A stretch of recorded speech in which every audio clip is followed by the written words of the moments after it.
Hey guys, how's it going? And welcome back to another live stream. In today's live stream, I got a special guest, everyone's favorite lawyer, Jose Novelo. Well, Say hi. yeah, hi guys, and if I'm your favorite lawyer, that's awesome. Thank you. Before we get started, we're just gonna do the typical,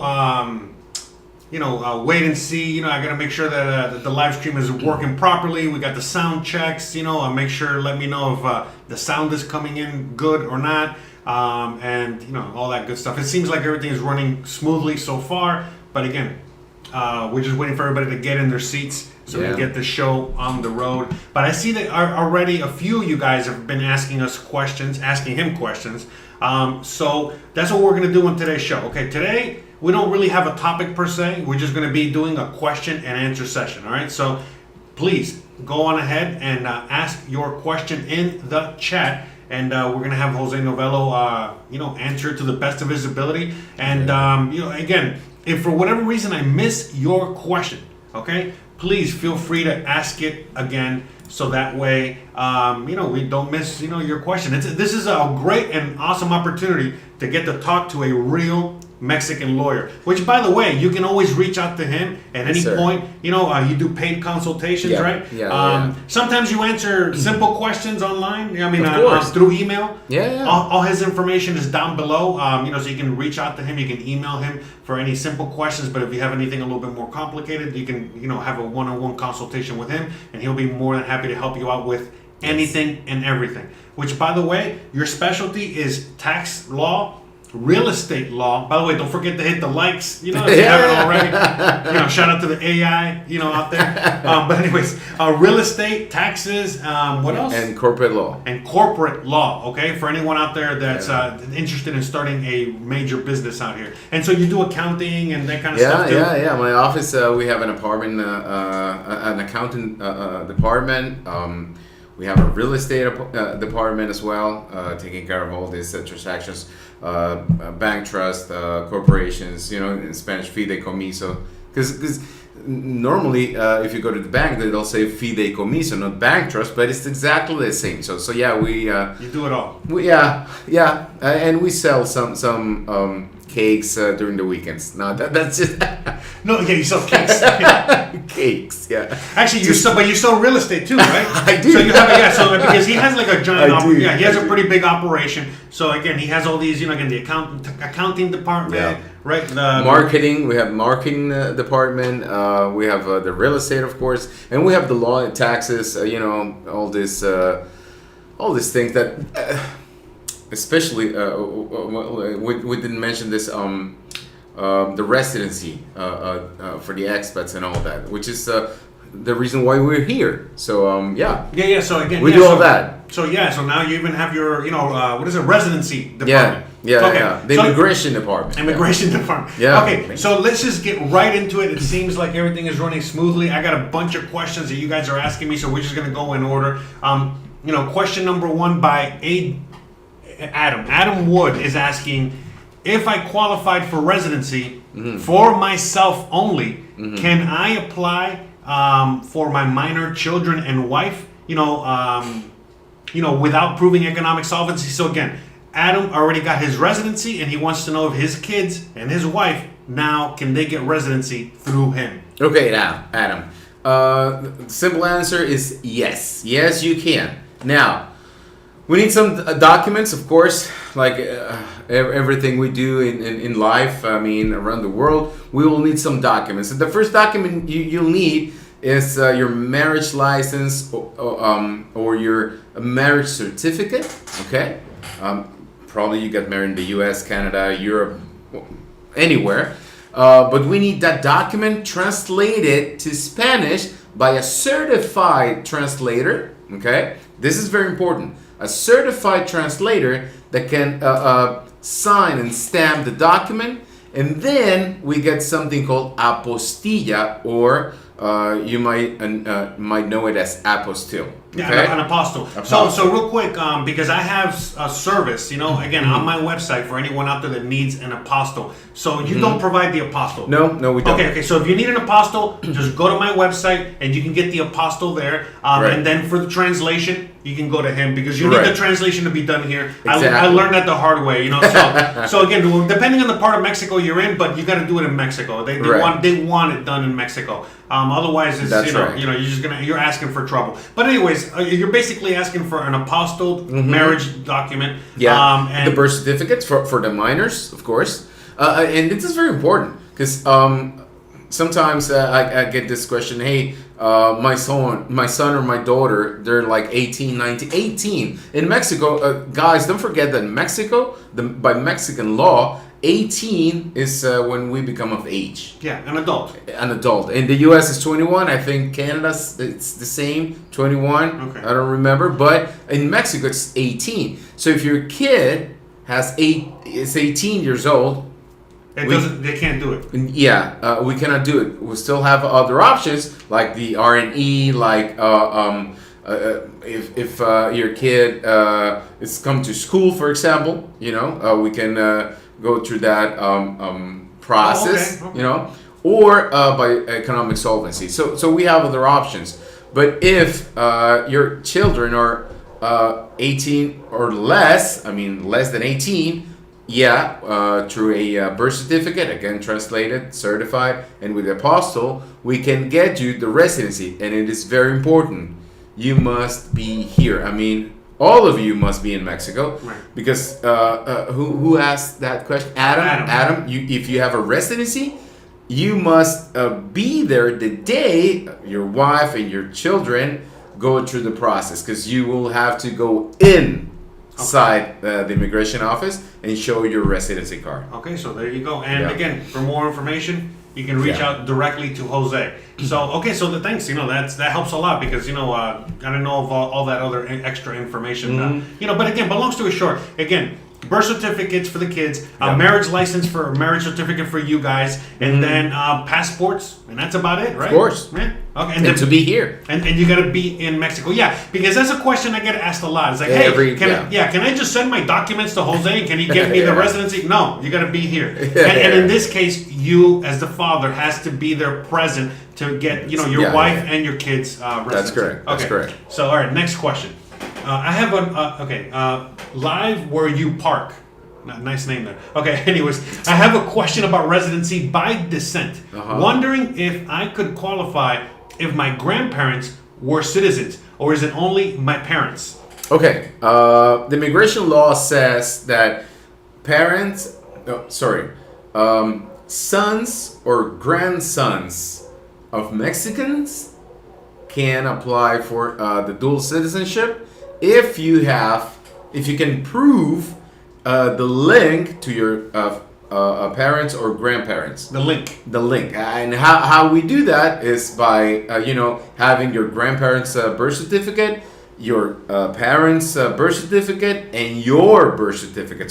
So we need to prove that how you're linked to your grandparents. Okay. But long story short, yes, you can. So grandparents count. And by the way, I have videos on my channel, where I've had other individuals out there in your same situation that have gotten their citizenship, through birthright. Both, people that have been born in Mexico and people that have, were born in the USA, but they got Mexican parents or grandparents. But long story short, if you're going to do it through your grandparents, then you have to prove, again, the linkage, the lineage, of your grandparents, and you're going to have your parents and whatever. Because again, for example, your grandparents might be born in Mexico, but your parents were born in the USA. You can still get residency. That's right. Yeah. But we need to prove that you're the actual grandson of your grandparents. It sounds crazy, but it is what it is. Now, this is very important, and let me just say this before we move on. Your birth certificate must have your parents' name, like full name, as they were registered by your grandparents. Okay. Because this is normal in the U.S. First name and last name. But if you're a son of a Mexican, chances are that you have 2 names and 2 last names. For example, my full name is Jose Miguel Novelo Villanueva. But if I were born in the U.S., it would be Jose Novelo. Right. And those 2 names, Miguel and Villanueva, if they're not in the document, damn. Yeah. We can do it, but we will have to do, other things a lot like it's called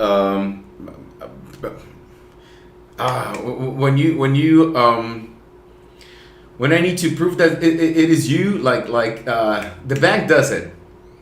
Proof of identity? Yeah, Okay. exactly. Proof. Yeah, thank you. I need the sound effects for everybody. Yeah. Okay. But I mean, look, it makes sense. And Mexico is very weird like that because, look, my name is Jose Luis Arteaga. In the USA, I'm just Jose Arteaga. Correct. Here, I'm Jose Luis Arteaga. So when I'm doing certain things, official things, I gotta have that Luis in there. Exactly. And I gotta make sure I gotta put it in the right way because otherwise, again, it's like, who are you? You're not...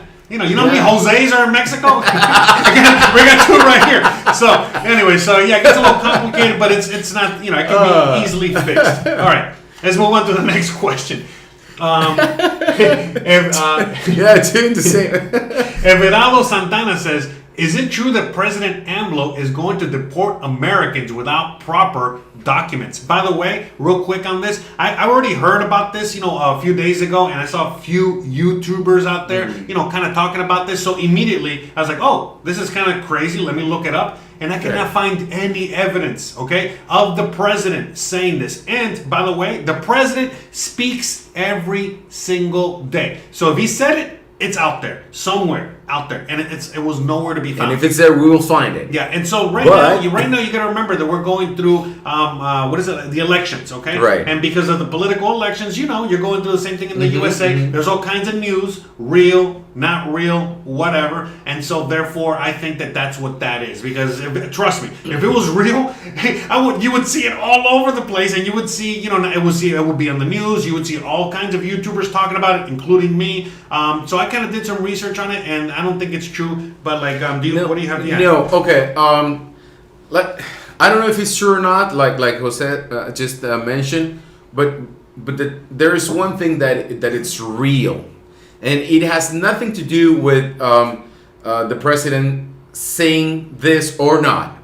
And what is real is this: if you do not have your documents, I mean, let's be honest.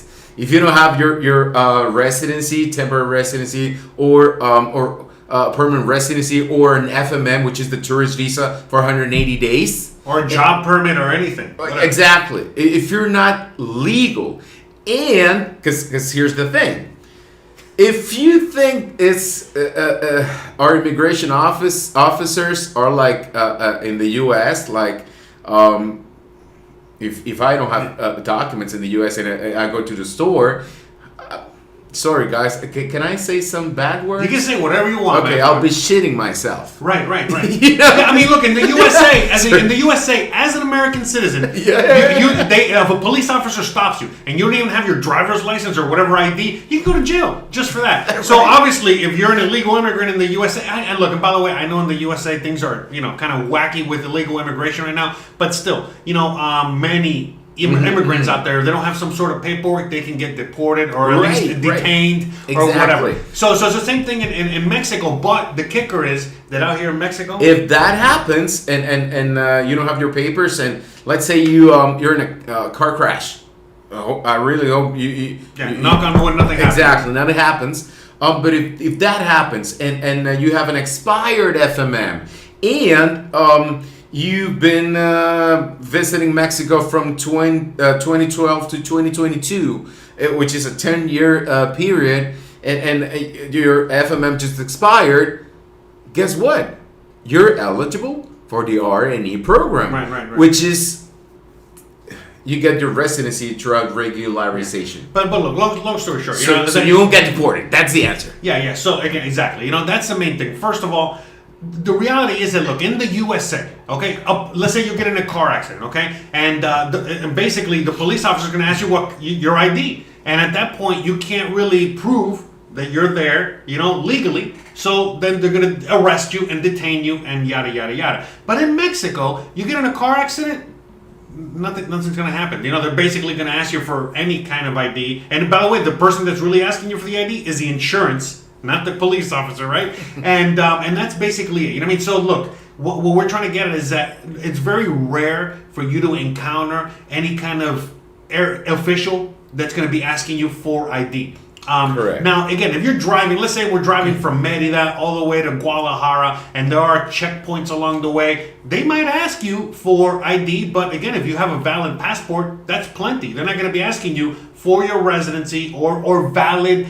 immigration status. That's not what they do. They just ask for ID, for some sort of ID, and a passport is suffice. In fact, I just flew out of Guadalajara, and now, by the way, it's crazy. Not once a day asked me for ID. So I was able to pass security, get on the plane, the whole thing, and not once a day even asked me for any kind of ID, which was kind of crazy. So look, okay, Mexico's very different, so you really don't have to worry about, going to the gas station or going anywhere, and they're going to be asking you for ID, and if you don't have it, they're going to arrest you and deport you. Now, there are certain cases, again. Exactly. And now, that aside, I really invite you to have your residency. Yeah. I mean, to have your temporary residency or permanent residency or through the R&E program or an FMM.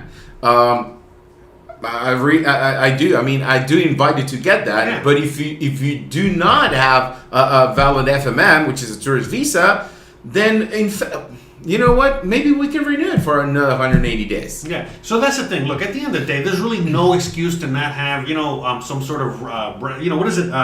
Residency or visa, whether it's your FMM tourist visa or, your permanent or temporary residency, you can get it. And again, long story short, in the case that you might not have, let's say your visa expired, your FMM visa expired, what they're basically going to do is prompt you to go to immigration so that you can get your residency through the R&E program. That's it. You know what I mean? But again, look, honestly, like, you have to do something really egregious, like a crime, okay, and not have your residency, okay, for them to deport you, okay? And again, if you're going through the airport, let's say you're leaving Mexico and you're going to the USA, all right, and your visa's expired, again, pay the fine, okay, because your visa's expired. But long story short, they're not going to deport you. You're leaving already. So it's like, it doesn't really kind of make sense, okay? Yeah. I feel like it's a lot more fear-mongering than anything else. Again, we're in an election year. There's a lot of things going on in the world right now, and I feel that it's just, a lot of nothing. But again, that's something I wanted to talk about, and I'm glad you asked that, because, that's something that I feel like a lot of people... If that video is true, we'll find it. Yeah, and by the way, if I do find, the president or any kind of real official talking about this, let you know. Yeah, we'll let you know. Trust me, that'll be the first thing. And then, by the way, once that happens, you know what I mean? Then it's like, okay, now you really got to get your residency. No excuses. Right. So, by the way, before we move on to the next question, the audience is asking. I want to talk about the R&E program real quick because I know a lot of people. Well, they want to know. First of all, do you think that they're going to renew it, or do you know they're going to renew it for next year? Or the R&E program? Yeah. Okay. Every year, at the end of the year, and I've said this before, November, December 2024, we will know if the program will be renewed for 2025. We cannot know now if it will, because it must be published. In Mexico, we have something called Diario Oficial, which is I don't know if there's something like that in the U.S., like the official. Like just the official word from the government. Right. So once it's published in that magazine, let's call it magazine, which is the official government's magazine, then we can know for sure that if it will or not be renewed. Right. Now, if you ask me, and this is just my guess, and please, guys, do not crucify me if this doesn't get renewed. I mean, if the R&E doesn't get renewed, but my guess is it will. And the reason why I say this It's because it's been helping a lot of people getting the residencies and being legal in Mexico. And for the Mexican government, it's a good thing. Because now, if you want to do business, now you have a residency, and then you can, of course, set up a business, pay your taxes, get a driver's license, and all in each of these things, you pay the government a fee. I mean, the government's fees. There's always government fees. So for the government, it's a good thing, because you'll be paying for your driver's license. You'll be paying for, I don't know, maybe you set up a bank account and you send money to your Mexican bank account. So money starts moving more in the country. Right, but they can keep track of you too. Exactly. Again, look, remember, there's all kinds of people watching my channel, and a lot of people out there, we think a certain way. But look, long story short, it's to, the benefit of the Mexican government to keep tabs on everybody, okay? For all the reasons, again, whether they're collecting taxes or they know where you are or who you are. Fees. I mean, and this is between you and I. No, right. Do not listen to this guy. Just the two of us, all right? So do not listen to these guys. But I've heard from a good source that just in 2023, the government made around 14,000, which is like $1.4 million. Okay. Yeah. Okay, $1.4 million on... just throughout the R&D program. Okay, so basically, the Mexican government made $1.4 billion, okay, just giving you guys residency, okay? Yeah. And so around, from coast to coast. Yeah. But real quick, because look, I know my audience is mostly the USA and Canada, and obviously, the R&E program, is kind of geared towards them. But I got people that are also coming from other parts of the world. Is the R&E program open for everybody, or only for? Not everyone, unfortunately, and this is sad for me to say, but. It's just crazy. I mean, there are a couple of Latin American countries that are not part of the program. So just a couple countries, like probably Cuba, Venezuela? Yes, sir. Okay. Those two. Okay. So exactly. So okay. So but by the way, that Mexico does have a relationship with those countries. Yeah. But because of communism and other factors, those two countries are exempt from the R&E program. But basically, if you're coming from Argentina or Europe or wherever, that's correct. It seems okay. Yeah. Okay. So and by the way, we talked about this. Sorry, Jose, but because I've had this question a lot. People from China, they think that they're not allowed to get the residency throughout this program because China has some issues globally with different countries. Right. Not Mexico. Okay. So China, welcome. Okay, so if you're Chinese and you're somehow listening to this, you're also welcome. So basically, just is open to just about any country. I mean, any country, right? Even Africa, wherever. Some African countries. I guess like Middle East. Sorry, not Middle Africa. East. Okay, so it's more like the countries that have already if you're coming from There's a list. There's a list. Okay, but basically, if you're coming to Mexico. If you're coming from one of those countries, you're good to go. Yep. Okay. All right. So you're gonna. And by the way, what I was gonna say is that we talked about this in a previous episode. That even if the R&E program, for whatever reason, again, knock on wood, right? But for whatever reason, it's not renewed. There's something already in the immigration law that basically says that there's a program that comes online every couple years that basically. Acts as the R&E program. That's right. I think that the R&E program is going to, also like what Jose said, I think it's going to get renewed every year. And if it doesn't, what I think is going to happen is that they might, do something with the immigration law where they just make it permanent. That's right. That's it. Because That'd be it's awesome. Because it's to the benefit of Mexico. And, just talking about immigration right now, real quick, with the USA. Again, we know what's going on in the USA right now with the insane immigration situation, with all the people crossing all the way through Latin America, crossing through Mexico and going into the USA. So part of, the whole, part of what Mexico is doing to help the USA with that immigration problem is the R&E program, which is basically saying, hey, listen, whatever country you're coming from, you can just stay here in Mexico. You don't have to go to the USA, or if, for whatever reason you change your mind, you can stay in Mexico, because Mexico, believe it or not, despite what you might hear out there, they want immigrants. They need immigrants, okay, of all kinds. Not just immigrants with money, but all kinds of immigrants, right? Right. That's correct. So, all right. Let's move on to the next question. Okay, how difficult is for a foreign person with one Mexican-born parent to get citizenship? It's really easy. Again, I made videos on that before, so we're gonna, I'm just, just look it up on my YouTube channel. Okay, how to get citizenship, and trust me, you're gonna have. And we just videos. went through that when we answered. I don't remember who asked. Yeah, I'm going through the questions. Adam, I think he asked. Yeah, so these are old questions, right? Oh, shout out to Harry in New Mexico with a $20 super chat. Thank you very much. Appreciate it. Hey, salute, right? Salute to that. Thank you. Muchas gracias. All right, thank you. We can buy tacos after we're done here. Yes, please. All right. Let's move on to the next question. All right, I lost my place here. Hey, Delisa. Hey, hi, girl.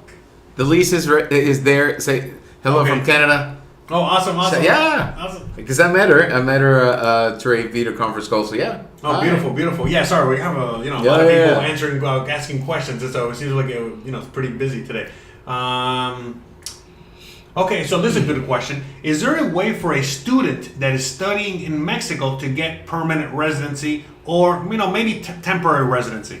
Okay, the permanent if you have a temporary residency, being a student in Mexico, I'm pretty sure that you already have a temporary residency. Okay. Okay. The law says after 4 years of having a temporary residency, then you apply. You're eligible for the permanent residency. So just by having being here 4 years. Yeah. So real quick, because I guess the question was, well, I don't know too much about this. So I'm asking you. So can somebody come to Mexico on only a student visa? Yes. Okay. So if someone's here on a student visa, can they get temporary residency, or is that already temporary residency? It is a temporary. It's one of the branches of the temporary residency.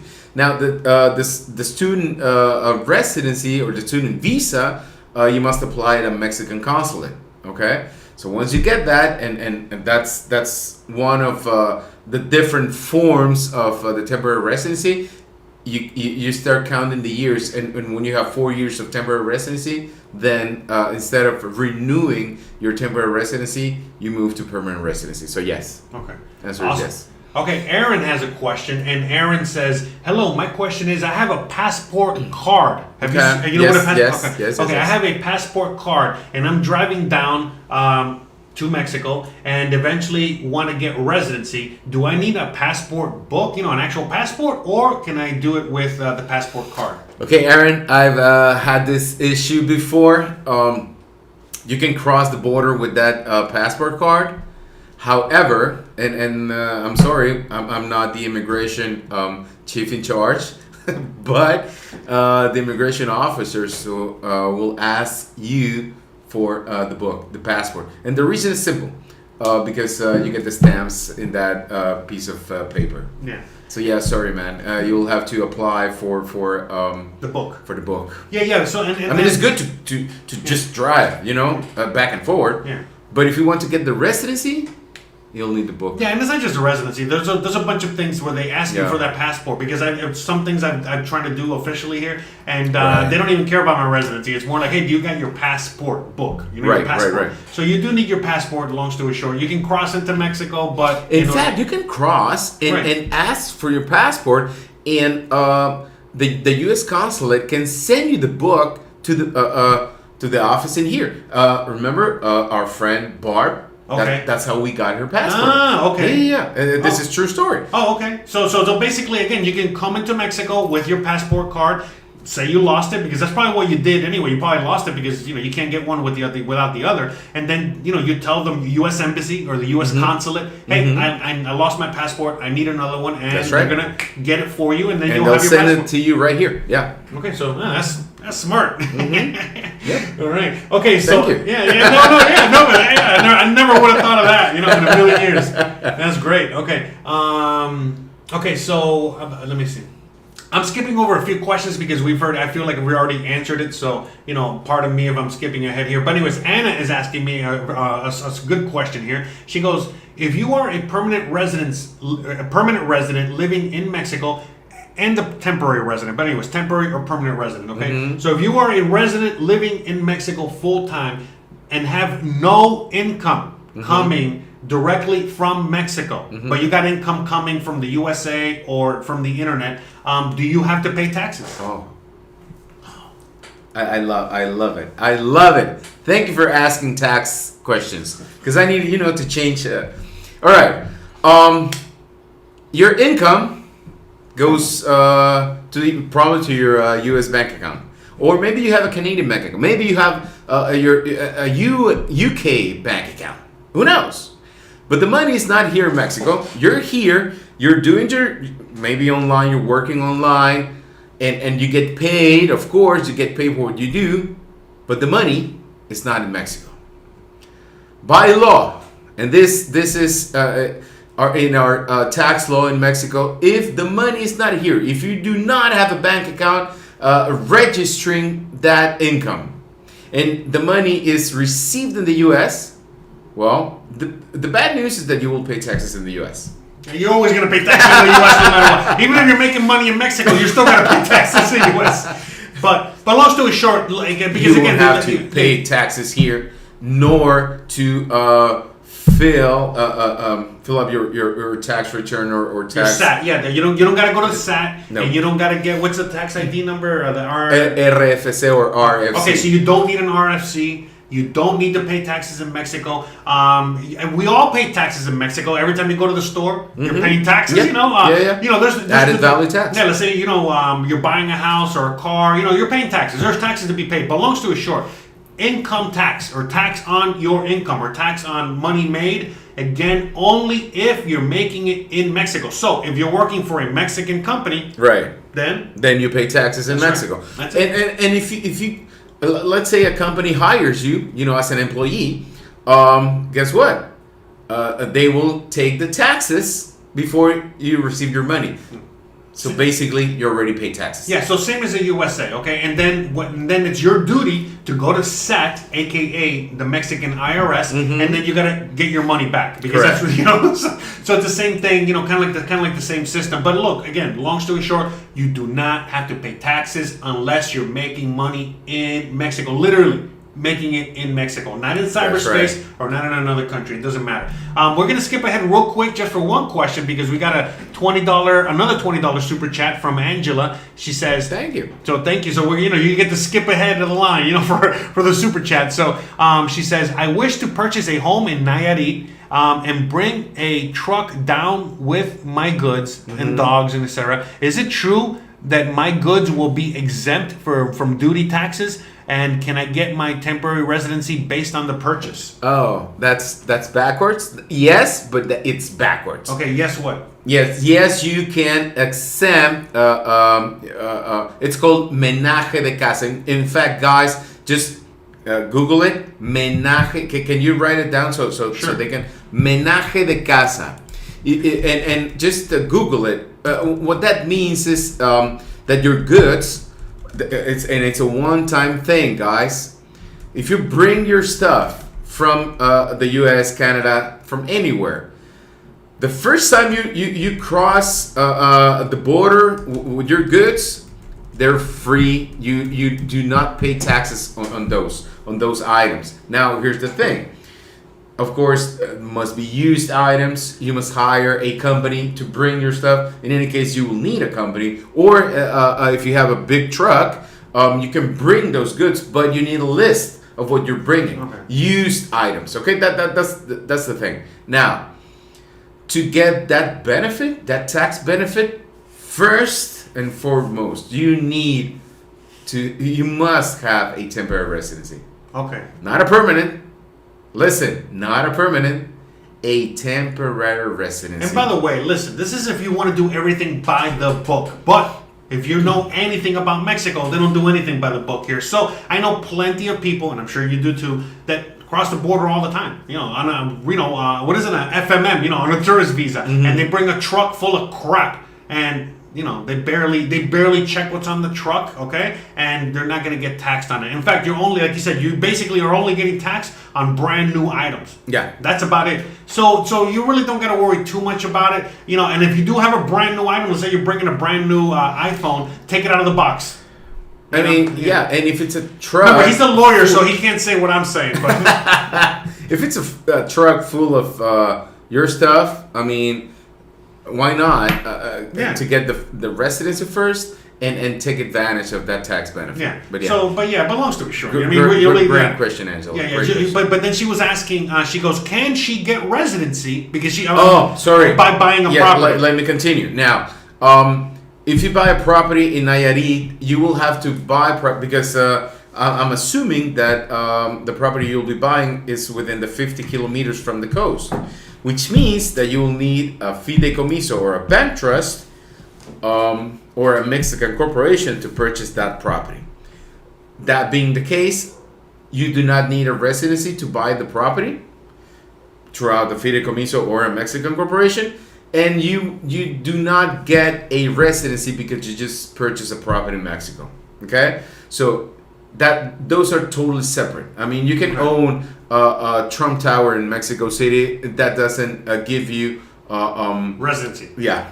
Okay, so long story short, because I hear that a lot. I don't know where people are hearing this or whatever, but it seems like there's people out there saying that if you buy property in Mexico, you get residency, but that's not the case at all. No, now, at the end of the day... You can buy the property and maybe decide not to have a Mexican residency ever. Yeah, because it could just be an investment or whatever. That's right. But long story short, though, if you do have a property, it's probably going to make it a lot easier for you to get residency no matter what. Because, like, let's say that you need to prove financial solvency at a consulate. Would that work? Yes. Okay. Yes, so that works. Okay. If you have a bank trust or a fideicomiso and you bring those documents, I mean the title, back to the Mexican consulate in the U.S., so you'll be doing double the work. Yeah. Because you will have to close the deal here in Mexico, get your title, go back to the U.S. and ask for an appointment at the Mexican consulate, bring your documents. Yes. At the end, yes, that helps, but it's not 100% guaranteed that you'll get the residency just because you just purchase a property. But at the end of the day, you can get your residency through the RME program. If you've been to Mexico before, yes. Yeah. So all right. So there. Hopefully that answers your question. We got Divine Love with a $10 super chat. Thank you very much. Appreciate it. Thank you. We got somebody that became a member. Hold on. We got a Samuel. Shout out to Samuel for becoming a member. Samuel, yes. Yes, yay. Okay, hold on. Next question.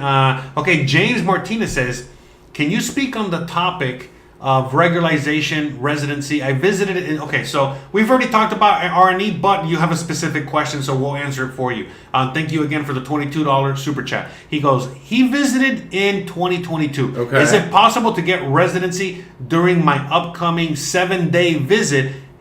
Is there some sort of requirement in order for me to get my residency? Well, James, yes, you can get your residency because you visited Mexico between 2012 and 2022. All right, 7 days. Now,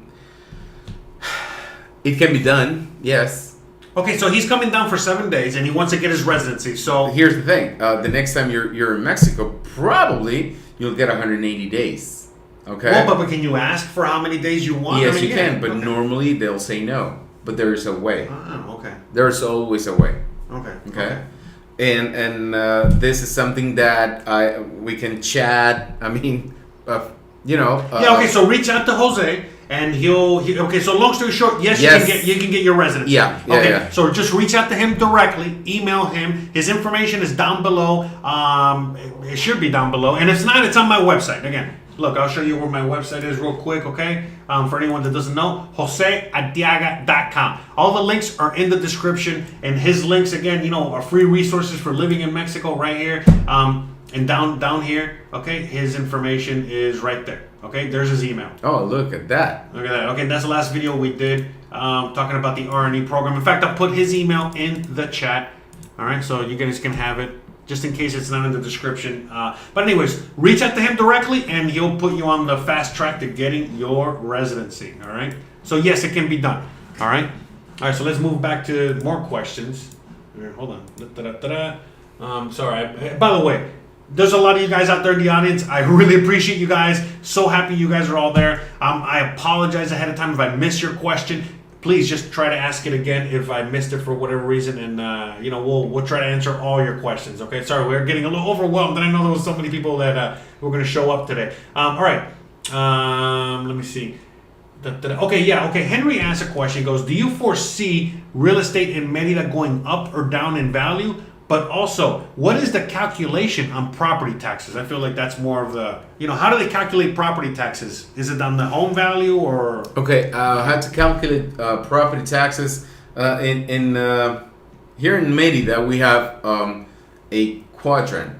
Okay, north, two on the north, two on the south. But again, the south is subdivided in. How do you say Oriente? West and east. West and east, okay. East and west. Right, and how they calculate the property taxes is based on how many square meters your property has, how big the land is, and of course in which part of this quadrant is located. Okay. Okay. Now, who decides how much we pay is the city hall. And the major, basically. As of today, we pay more or less, it's between 1.5 and 2% yearly on the value that's been given from the city, the value that the city gave your property. Okay. Let me just give you a quick example. A 4 million pesos house, which is like less than $200,000 property, you'll pay yearly like 3,000 pesos or less, which is like $150 or less on property taxes, and that's for 1 year. It's not monthly. And I know, guys, that probably you're thinking, then I'm an idiot, that I do not know my numbers, but yeah, that's what we pay for property taxes. Oh, yeah. Property taxes in Mexico are much cheaper. And because I think the question is geared more because, look, I've seen like the videos of people in Oaxaca, for example, and the gentrification issue that's happening in El Centro and blah, blah, blah. Right. And some people, they're being displaced simply because now the property tax on that property is, it used to be, like you said, 3,000 pesos or less, and now it's 20,000 or 25,000 pesos or things like that. So, is that something that happens out here, meaning like in the north or in El Centro? Are there areas in which, the property tax is just, not what it, more above and beyond what the rest of the city is? Because at 3,000 pesos, that's what my friend pays by La Ermita, which is, south of El Centro, or in my neighborhood, or in, whatever. But are the property taxes a lot higher, in the north or in El Centro? Yes, a little bit higher in the north. But like how much? Like a lot or just a little? No, probably we're looking at 4,000-5,000 pesos a year. Okay, so nothing really. Okay, really like 300. The Yucatan Country Club, which is okay, the Yucatan Country Club.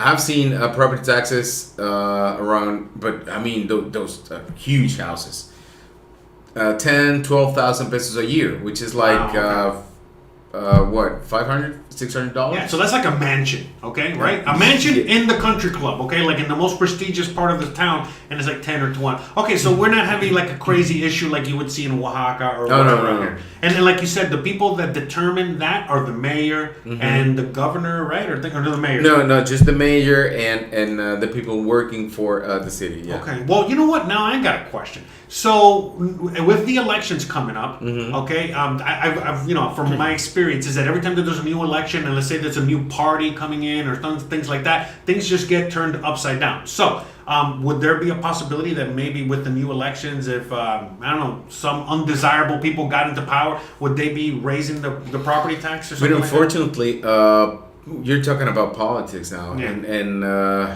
but just a hypothetical, like I'm not. I don't see that happening. Okay. I don't see that happening, honestly. But I cannot put my hands, on the fire. But meaning what I guess what I'm saying is that like Could they raise it? No, I don't think they will, because how the system, how our system, our political system is structured. You have the other groups pushing against some craziness like that. Okay, so basically, there's checks and balances. You got what do we call it? Like not the Congress, right? They have a Congress and things like that. So there's a bunch of other entities out there that will. So again, if like the mayor says, "Hey, I want to raise the taxes all the way to the top," like 20%. No, there's going to be a bunch of other politicians that are also in power. They're going to be like, "No, I don't think so." Yeah, it doesn't work like that. Okay, it doesn't work like that. Okay, all right. Okay, so I just want to kind of ask that because it came to mind. Okay, so we got Goomer out there. Shout out to Goomer Zambrano. He says, está en español, okay. Conviene comprar. Conviene. Oh, okay, can you read it? Okay. Yeah, conviene. He speaks Spanish. Comprar una casa como extranjero o como ciudadano mexicano. Tengo doble residencia. Saludos desde Los Ángeles. Okay, so basically he wants to know if what's better, to buy it as a Mexican citizen or buy it as a resident. Well, the answer is simple. Compra como mexicano. And the reason so why... buy it as a Mexican citizen. Buy as a Mexican. If you can. Exactly, because you won't have to set up a trust or a fideicomiso nor a Mexican corporation. Tú puedes comprar a tu nombre en cualquier parte del país, incluso frente al mar. Por ser mexicano, tú no necesitas... Yeah. And by the way, because I know Goomer, he by the way, shout out to you, brother. He's always like in the comment section of my videos. Okay, so again, you can tell he's a double citizen, Mexican parents. So if you're again in that situation, you really can't be a resident anyway. You can only be a citizen, right? Yeah. In his case, it's a dual citizenship. Right. No, but what I'm saying is that but he says as an extranjero, like if he buys. With his maybe U.S. passport. Oh, okay. Again, that's why he makes the big bucks and not me. Yeah, you're right.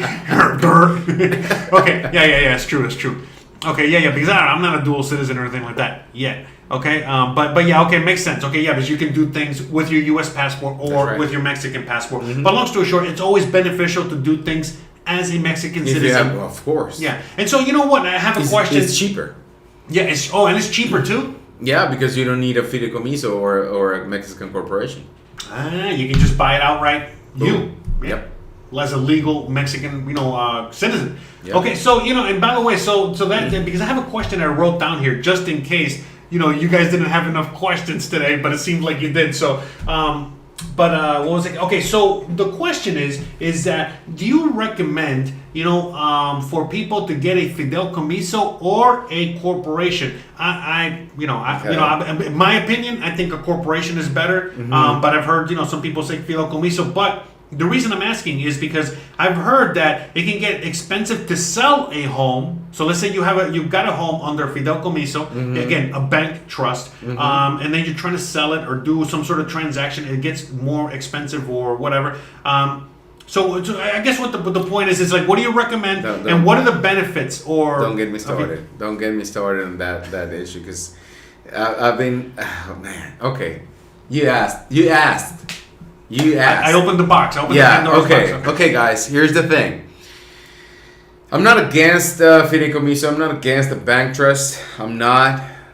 I'm breathing as I explain this, and the reason is simple.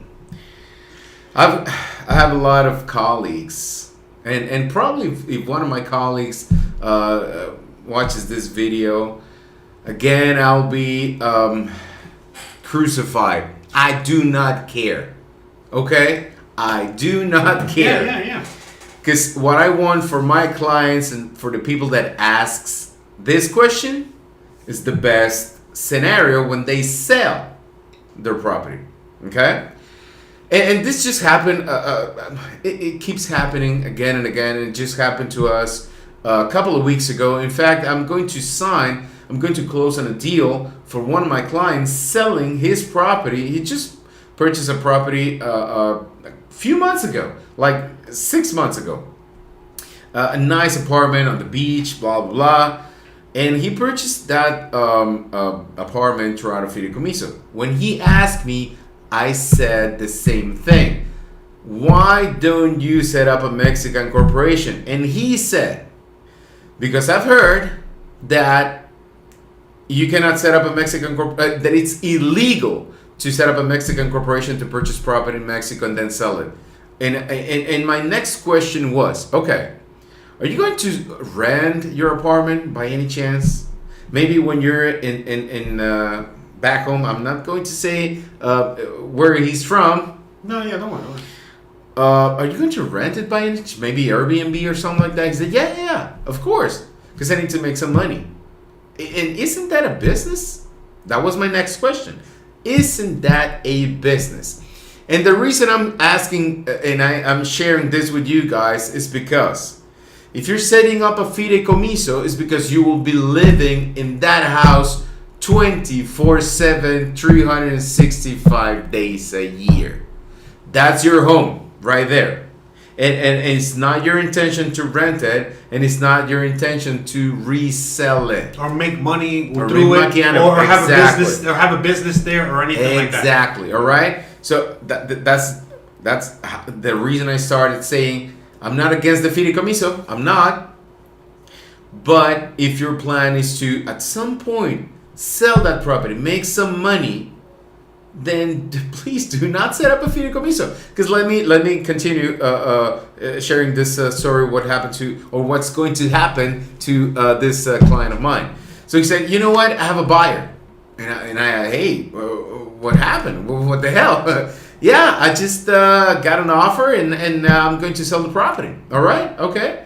And my next question, and he asked me, you know how much taxes I'm going to pay? I think, I have an idea, I said. And he asked me, how much? Probably between 25 and 35%. And he was, what? Yeah, between 25 and 35. Can you do something? Yes, I can. Do you have a Mexican residency? No, I don't. Okay.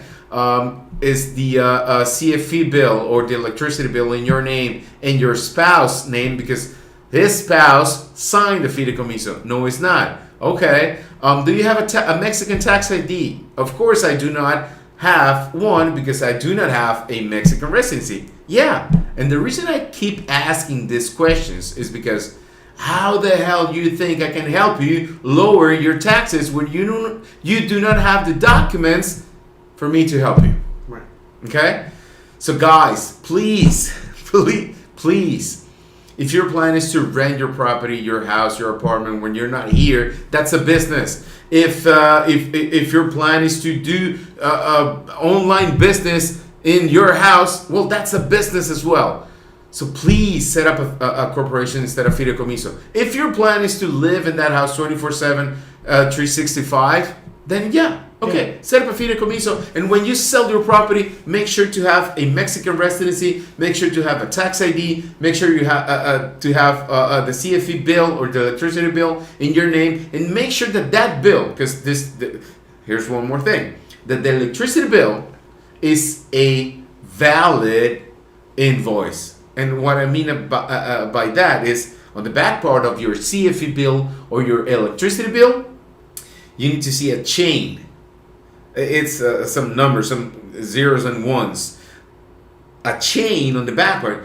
By any chance, do you have your CFE bill so we can show? Nah, I don't want to show, but okay. yeah. But yeah, on the back part, you have to see this chain. That makes it valid, and that's a document we can use to lower your taxes. Okay. Otherwise. So long story short, okay. So no, just sorry. No, I get intense when. Yeah. Thanks for keeping it as short as possible. Yeah. No, but like before I ask my next question, like I want to ask you this. You do set. Okay, let's say you have a corporation set up for the property that you have. Mm. How much is the taxes if you want to sell? Okay, maximum taxes to be paid by a Mexican corporation is. Listen to this. The maximum 30%. After deductions. Okay. So that's the trick. So that's all the paperwork you were saying, and so eventually you can knock it down to like what, 5% maybe?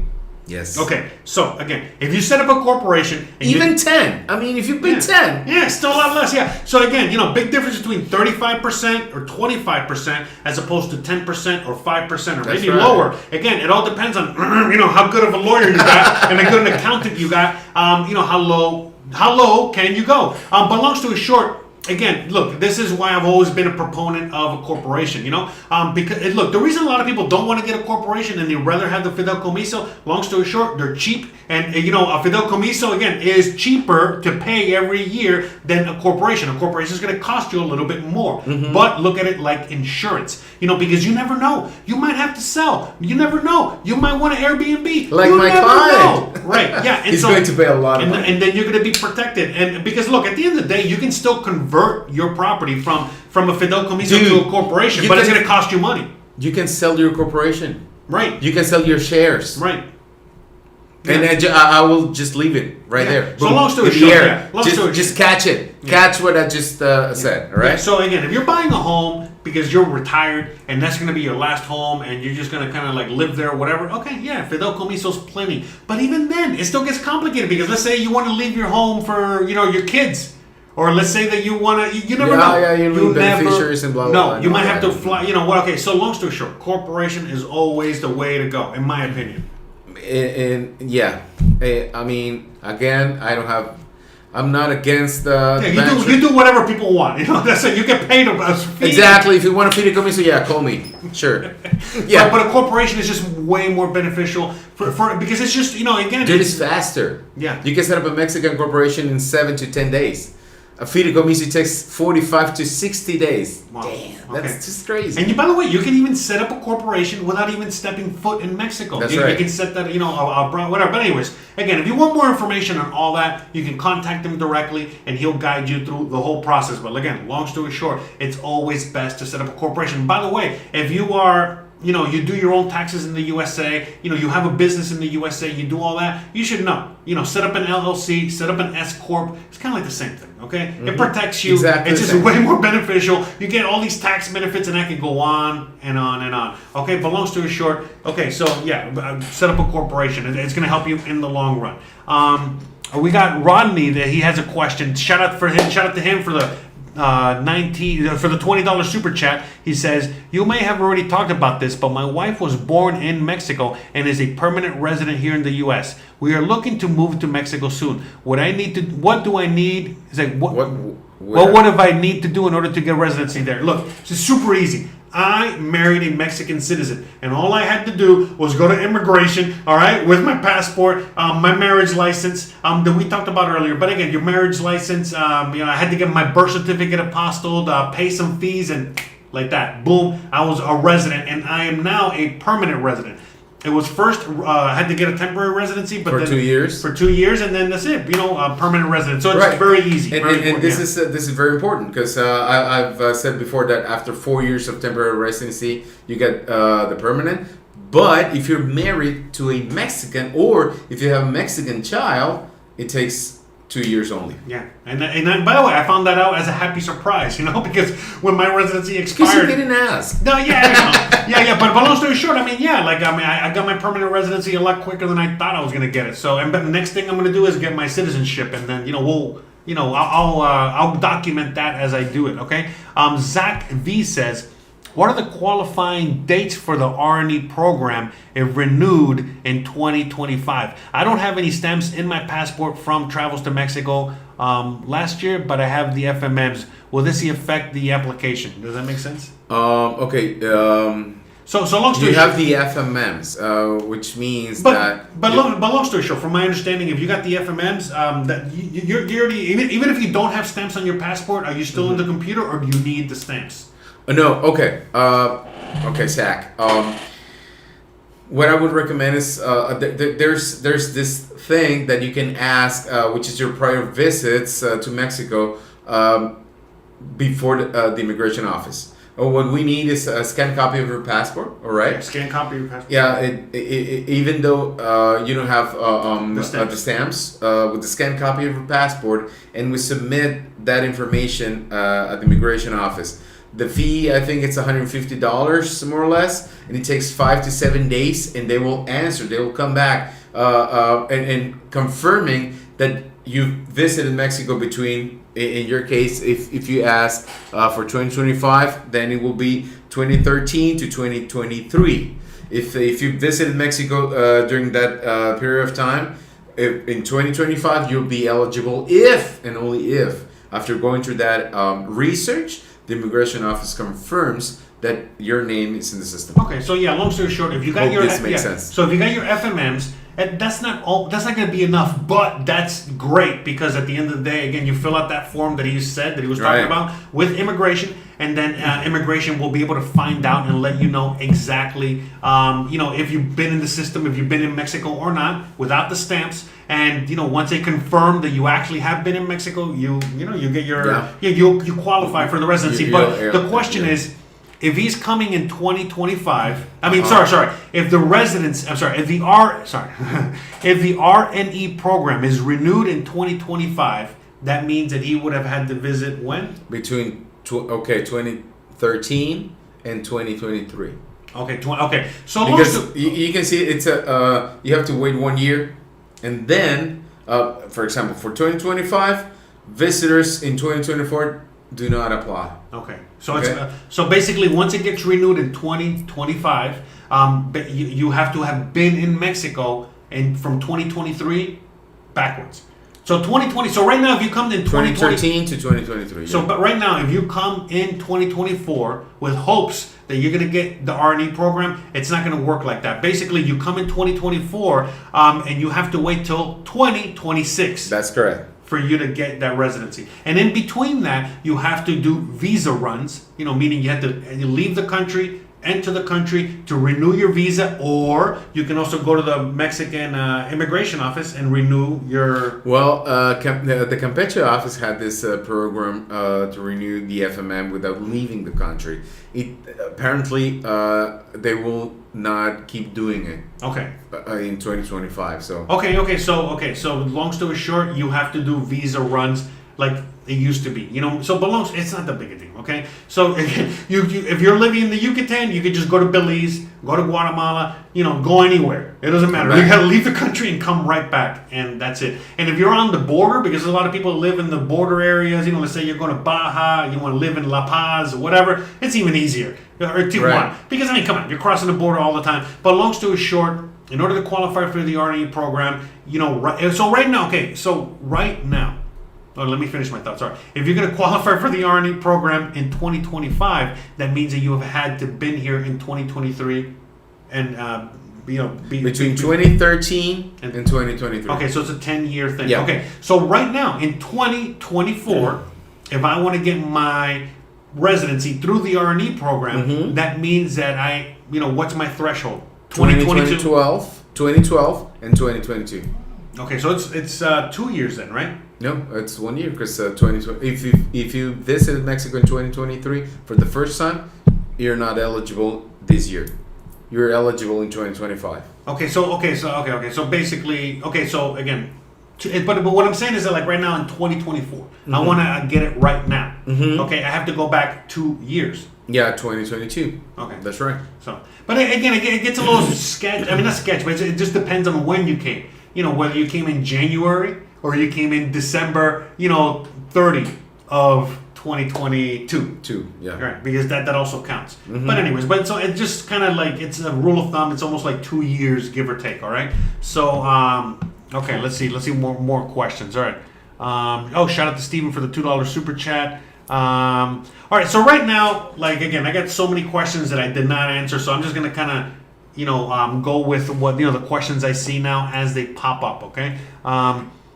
Eric says, I have temporary residency via job offer. What is the best way to bring my family? My wife works remotely. Should they apply from our country or come to Mexico as tourist and then, get residency through his residency? Yes, that's the...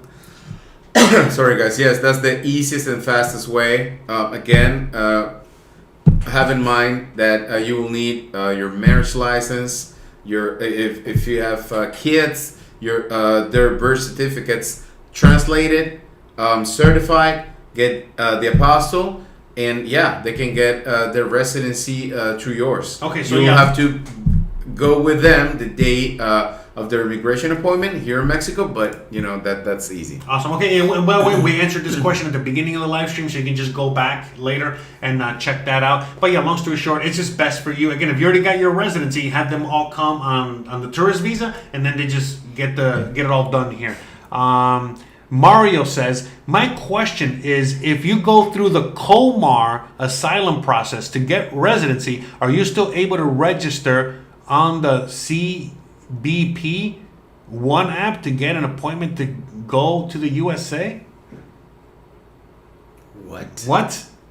I don't know what that. Yeah, we don't know what that. I look. By the way, if you're asking residency questions about going into the USA, we have no idea. He's a Mexican lawyer, not a US lawyer. Okay, sorry, so I don't know. Sorry. Yeah, right. Sorry, Mario. We got stumped. We got stumped by one question.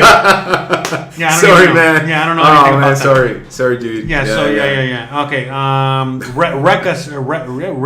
Reese says, is bringing your personal items by suitcase on an airplane the same as a car through the land border? Well, the thing is, it's like, again, you're crossing through an airport, so they're going to check you at security, they're going to check you at all these places. That's right. And if they determine... Exactly. If the airline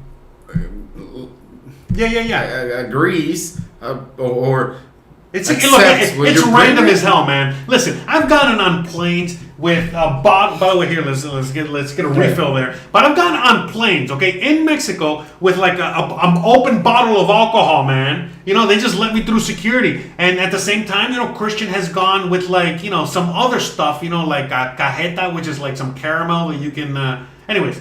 Some caramel, okay? And it was packaged correctly so that it can be on a plane, and they didn't let her on a plane with that. And then some people, they get taxed, on certain items, and other people don't get taxed on certain items. So it's really up to the discretion of the airline and all that crap. So, thank you. Yeah, no worries. By the way, this is just fruit juice, Welch's fruit juice. You guys don't have Welch's fruit juice here, do you? Well, Marcus Aurelius said this is only grape. Yeah, it's just grape juice. That's it. It's just fruit juice. That's all it is. Here, and he was stoic. Yeah. Very, very stoic. Yeah. Yeah.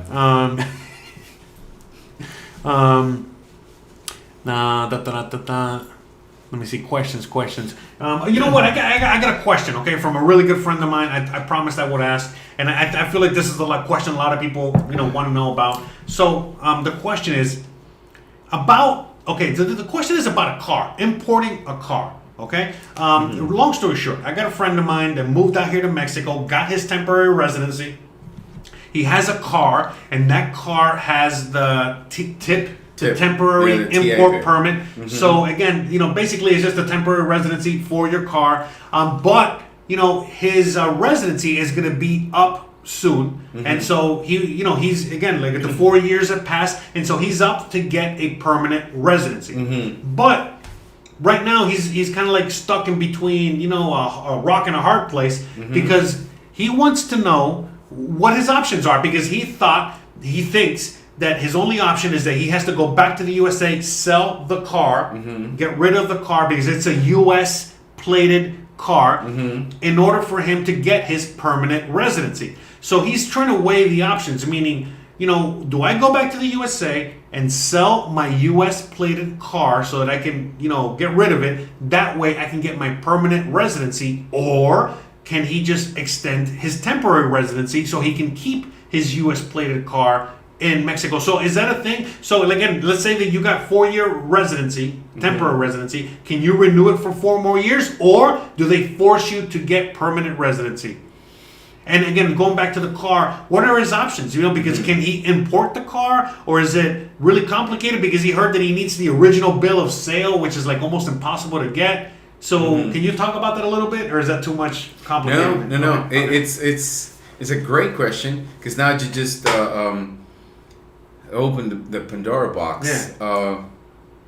And what I'm about to say is just again between you and me.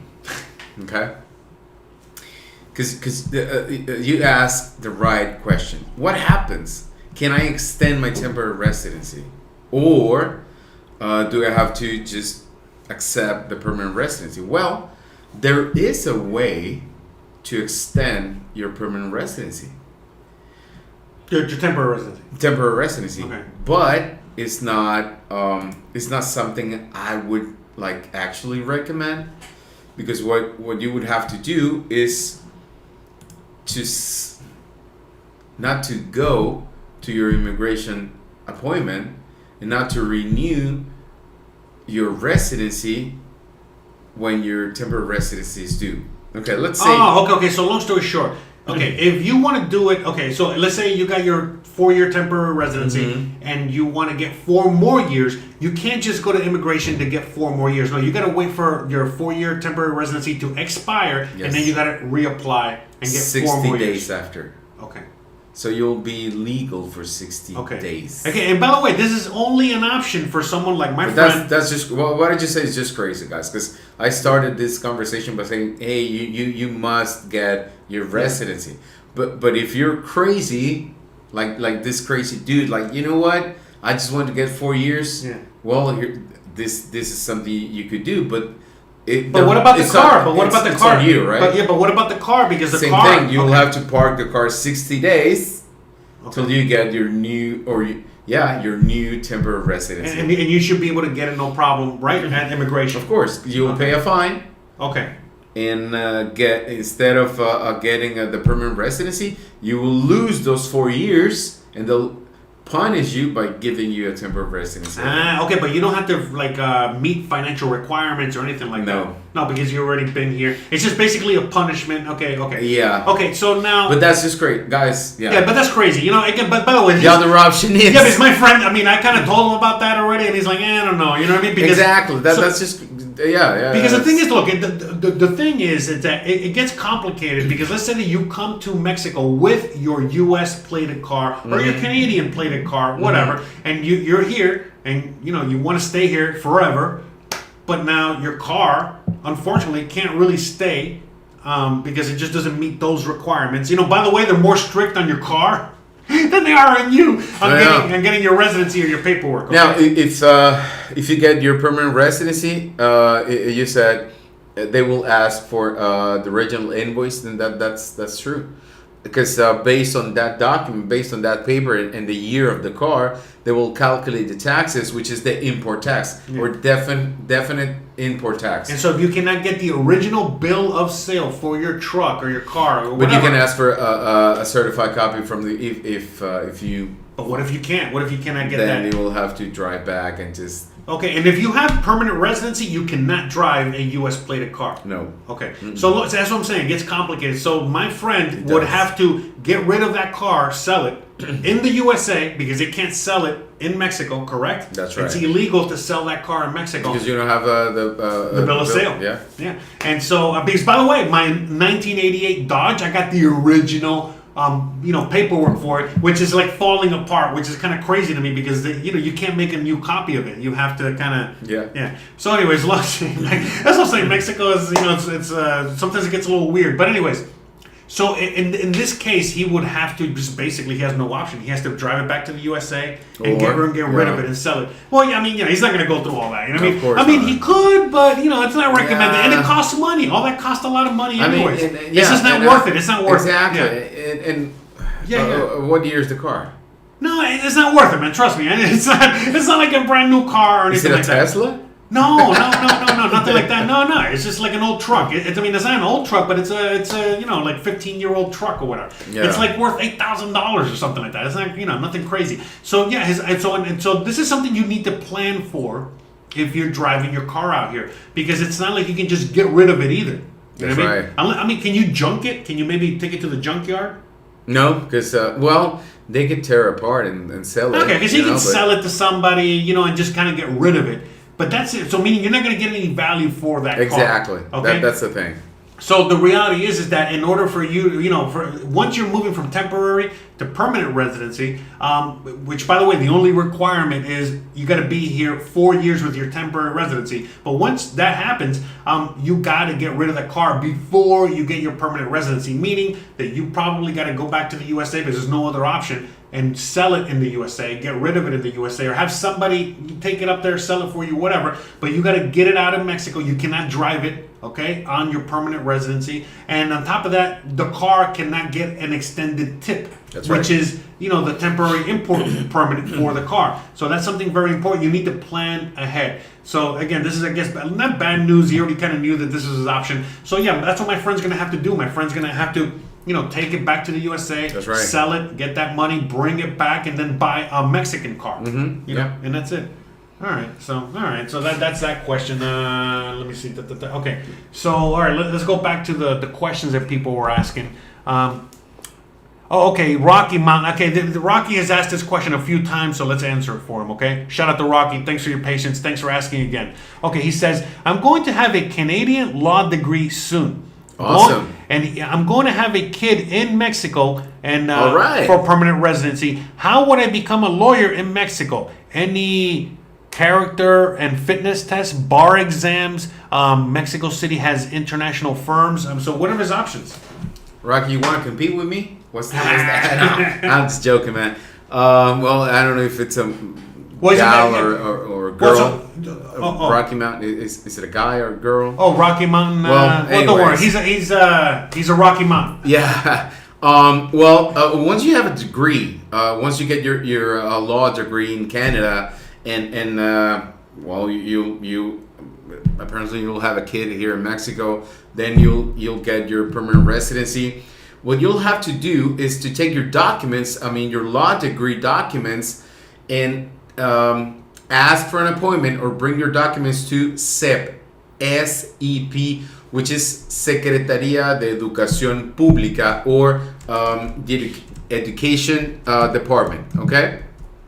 What they'll do is they will see your documents, they will go through your paperwork, and validate what you studied and what we study here in Mexico, all right?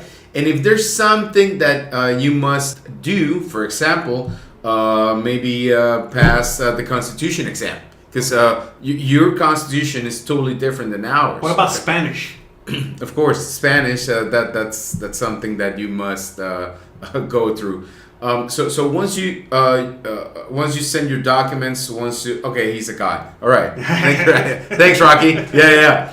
So once you go through that process before the education department, and they validate your paperwork. Yeah, but how do you say your degree? Yeah, subjects. Is oh yeah, okay. The subjects that you study to get your degree. Exactly. If there's something missing, then you will have to take those tests.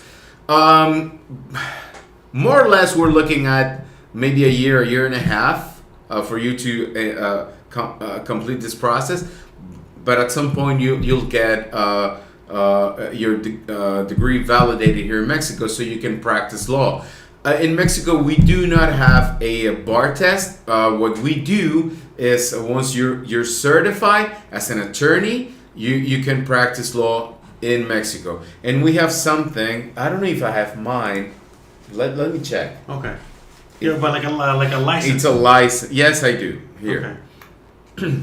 Once you get this is my license to practice law in Mexico, and you can see it says SEP, on top. Cool.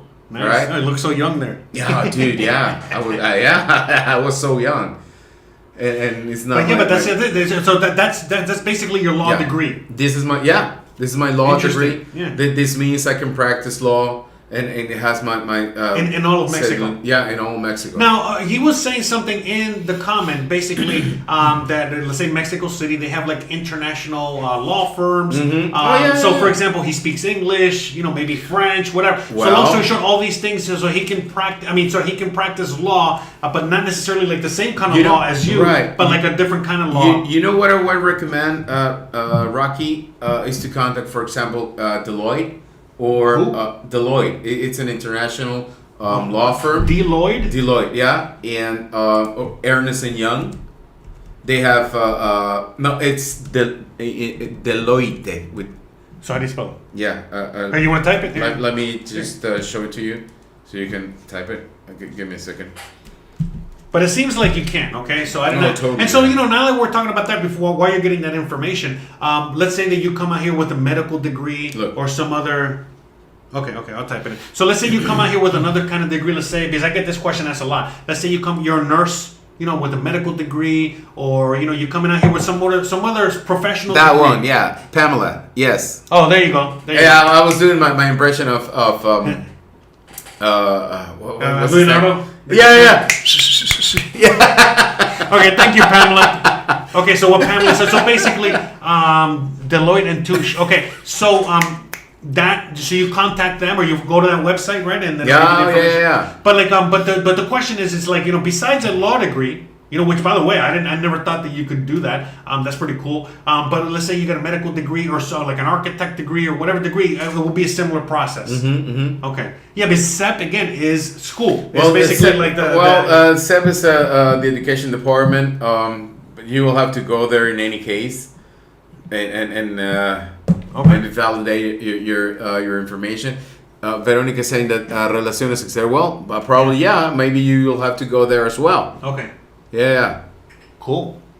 Okay, so but long story short, you can bring your degree out here. Obviously, you gotta kind of get recertified a little bit. You gotta go through a few things. That's right. It's just like anything else. You know what I mean? Like because some people get their degree in another country, go to the U.S. or Canada and practice there, but they also have to meet certain requirements of that country. Same thing here. But yeah, I don't know because in the USA, and I'm guessing Canada too. It's it's very difficult, to get like a law degree and all that good stuff. So and obviously if you get like a law degree in another country and bring it to the U.S., it's like almost non-valid. But not in Mexico. Mexico, they'll like you have to go through certain things. Right. But they'll what's the word I'm looking for? They'll not certify, but they'll acknowledge your studies. They'll acknowledge that you went through law school some other country, or again medical school or whatever other school. But basically you got to go through SEP in order to get, I guess, like Mexican certified or able to practice in Mexico, whatever, right? That's right. Whatever your profession is. Oh, that's pretty cool. That's awesome. Let me see what other questions. We got Zach V with another $11 super chat. Shout out to you. He says, thanks for the detailed answer. Visited twice in 2023. Awesome. May and October through Cancun airport, and they just scan the passport and give me an FMM online. Oh, good. You're good. Okay, so you're good. Okay, so once 2025 hits, you'll be able to get your residency through the RNE. So shout out to you. All right, awesome. Okay. Sylvan says, is it possible to open an official business remotely as a foreigner in Mexico? Where can you find information about it? I'm going to answer with yes, okay? Because my business is remote, you know what I mean? And most businesses, you can start online. Let's say you're doing drop shipping or you're working for Amazon, whatever. So, yeah, you can definitely do that. You don't need to fill out any paperwork. You don't got to do anything special. That's right. Like, again, it's only when you have a business in Mexico, okay? And you're working within Mexico. You have Mexican employees, all this stuff. At that point, then you got to fill out paperwork and you got to do a bunch of stuff. But, if you're doing anything, outside of the country, you got nothing to worry about. By the way, again, if I missed your question, I'm going back all the way to the bottom of the chat. So please ask it again. Okay, my apologies. If I'm just copy paste. Okay, just go get your question again, copy paste it. Let me see. Have you ever dealt with a case in real estate scams? Has the buyer gotten their money back? Yes. Yeah. So you've dealt. Okay. Yeah. Okay, now... Yeah, talk about scams for a minute. Yeah, exactly. Now, here's the thing about scams, and this is something I tell my clients the first time they contact me. The first question it says that contracts were signed, but development timelines were not kept. Okay. Now, thank you for that. Thank you for the second part of the question. All right. If you sign a contract, guys, make sure to sign a contract before a notary and make sure that contract gets registered. Okay. All right, that is very important because if something happens, if in that case contracts were signed but the development timelines weren't kept to, we can ask for your money back, and not only that, but for the developer to pay the fine. And here's something that probably not many of you know. Back in 2023, end of 2022, a new law was published, which is called NOM 247 or NOM 247. Oh, okay. I think we talked about it in the previous I think we episode. did. Okay. Right. So, guys, next time you're buying a house, or when you're buying a house or an apartment, whatever you're buying in Mexico, just make sure that contract gets registered before an office called Profeco, which is the Consumers Protection Agency. Yeah. All right. If something happens, whatever happens, if the developer, if the realtor, if the owner do not follow through on the contract, then you can sue. It will be faster. You'll get your money back. You'll get all the fines paid. You'll get everything, and like that. I mean, I'm talking about 6 months, maybe less. Yeah. All right, but just make sure of that, and to get that contract certified. Now, if we're talking 2020, maybe 2018, 2017, sometimes I've seen contracts, and I'm like, damn, why do you sign this?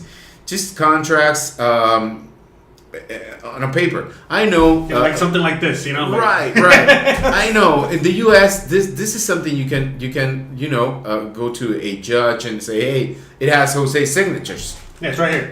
Right. Exactly. This is in the USA. Something like That's this. contract. This is enough. Yeah. Not in Mexico. Not in here. In here, we must follow certain rules to have a contract, to have a valid contract. All right. So next time, even a rental contract, next time you're renting a house, just reach out. I mean, you don't have to hire me. You don't. Just find someone, an attorney, that can just go through your contract and tell you what's happening, what will happen or not if you don't pay 1 month's rent, or if you don't pay 1 month of your contract. I mean, probably you're buying a property throughout a promissory purchase agreement. I don't know, but just please hire an attorney and make sure that that person knows exactly what he or she's talking about. All right. Yeah. Short answer: yes. We've dealt with that kind of scams. But sometimes it's really difficult to get the money back, depending on the year of the contract, depending on what you sign, depending on what's on the document. Right. So that's why, again, when you're doing anything like that, again, that's a lot of money. So you got to make sure that you go through, your own. You got to make sure you get the insurance, aka, you sign in front of a notary, you get a translator, to make sure that you know exactly what you're signing. You know what you're signing. Again, all these, these are basically like insurance, but all these things that are at the end of the day will protect you legally. Right. And like you said, basically if the contract is correct and they failed, they're gonna pay fines. Okay, they're gonna get in trouble, and you'll be able to get the money 6 months. 6 months, that's quick as hell for Mexico. That's or less, a lot less than that. But if all of a sudden you meet somebody on Facebook, marketplace, in order to buy a property or whatever, and you give them a deposit, you give them money, and then they just kind of disappear, even though you might find them again, or you might have a copy of their ID, you're toast. That money is spent already, okay? Right. And there's no legal recourse for you to get that money back. Right. And sure you can. And if an attorney tells you, yeah, we can get your money back, no, please, no, do not give him any. Right. You're going to be losing more money paying that lawyer, and he's going to try to get it, and then at the end of the day be like, oh, I'm sorry, we tried everything. That's right. Yada yada. By the way, here's what you owe me. That's right. Yeah.